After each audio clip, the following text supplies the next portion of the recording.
Aquests són els llibres que proposem amb activitat per a infantil. Pere el gat dempeus, Els meus veïns pirates i Estimat Pau. Tots tenen una activitat relacionada. Pere el gat dempeus és la història d'un gat que l'abandonen just a fora de casa del Marc, que és aquest nen. Aleshores, el Marc va descobrint que no és un gat convencional, que fa tot de coses que un gat normal no podria fer, com ara caminar de peus, començar a córrer, menjar xiclet, en lloc de, per exemple, voler-se menjar els ratolins, prefereix perseguir-los amb monopatí.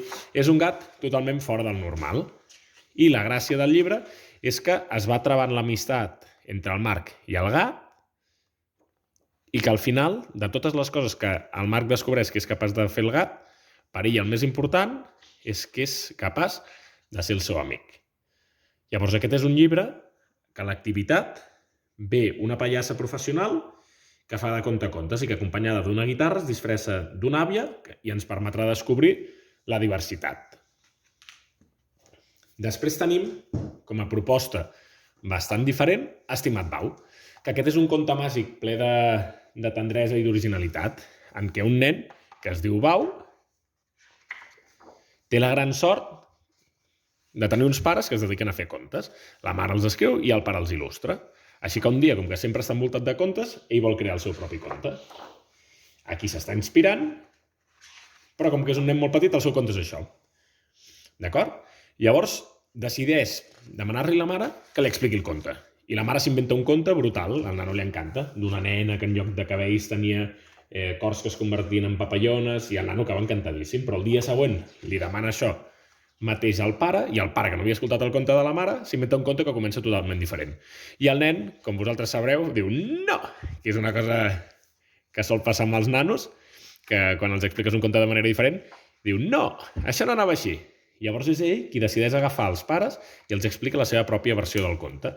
I junts arriben a la conclusió que és un conte màgic i que cada vegada que algú l'explica és diferent. Aquest conte, a part de que la història és molt maca, té la particularitat que es combinen les il·lustracions que suposadament fa el nen amb les il·lustracions pròpies de l'autora. Vull dir que també dona molt de joc. L'activitat d'aquest conte és la visita de la il·lustradora, la Gemma Zaragoeta, que ella és professora de dibuix i està especialitzada en pintar amb aquarel·la.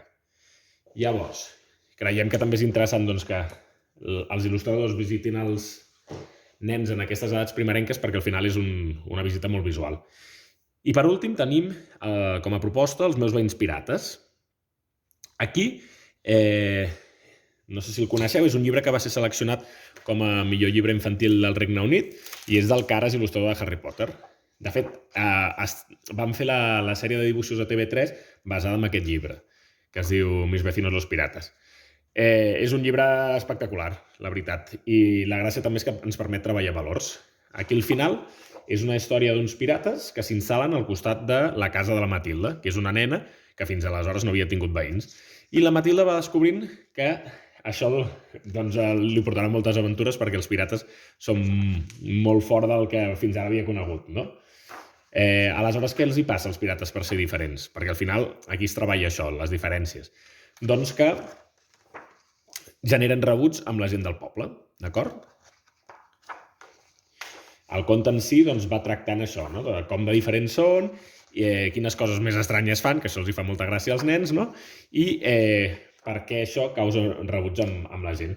Fins que els pirates, quan han arreglat el vaixell, que era el motiu perquè s'havien instal·lat al poble, i decideixen marxar, decideixen compartir part del seu botí amb els habitants del poble. Aquí no sé si es veu bé, però vaja, hi ha un desplegable, no? Amb l'abans i el després de deixar el botí. I aleshores els veïns, quan descobreixen com de generosos són els pirates, decideixen repensar-s'ho amb això que no els agradaven, no? I tots acaben la mar d'encantats. De fet, aquí també es pot treballar una mica l'hipocresia perquè al final tots diuen ja us ho deia jo com de bons eren, no? Vull dir que té un missatge també força divertit, però que al final en reforça el fet que al ser diferents, tot i que en un inici ens pugui generar rebuig, no hauria de fer-ho perquè, òbviament, ser diferent no té per què ser dolent.